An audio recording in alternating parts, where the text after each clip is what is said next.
আসসালামু আলাইকুম ওয়া রাহমাতুল্লাহি ওয়া বারাকাতুহু। প্রশ্ন করেছিলেন, স্বামী তার স্ত্রীর স্তন মুখে নেওয়ার পরে স্ত্রী বলেছিল আমার বাবুটা।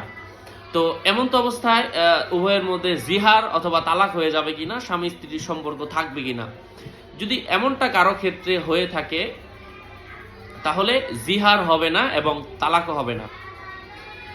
কারণ তালাকের বাচ্চা হওয়ার সম্পর্ক এটা কায়েম হয় 2 বছরের মধ্যে। কেউ কোনো ছোট বাচ্চা যদি কোনো নারীর দুধ পান করে, ওই সময় হচ্ছে মা বাবার অর্থাৎ দুধ মাতার সাথে তার সম্পর্ক স্থাপন হয়। স্বামী যদি স্ত্রীর স্তন পান করে, মানে দুধ যদি খেয়ে ফেলে, একটা হচ্ছে চৌষে, তাহলে কিন্তু হারাম হবে না।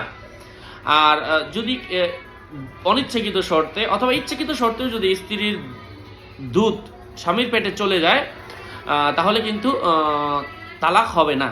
এবং তবে এটা আসলে একটা গর্হিত কাজ, নিকৃষ্ট কাজ। যদি স্ত্রীর স্তন থেকে দুধ আসে, তখন এটা কিন্তু আল্লাহ পাকের পক্ষ থেকে বাচ্চার জন্য প্রদত্ত রিজিক। এটা স্বামী অবশ্যই সাবধানতার সাথে শোষণ করতে হবে।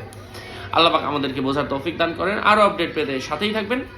আর স্ত্রী যে তখন স্বামীকে বাবুটা বলেছিল, এটা হয়তো উনি ভালোবাসা বোঝাতে গিয়ে বলেছেন, তবে এটা জিহার হবে না। আসসালামু আলাইকুম ওয়া রাহমাতুল্লাহ।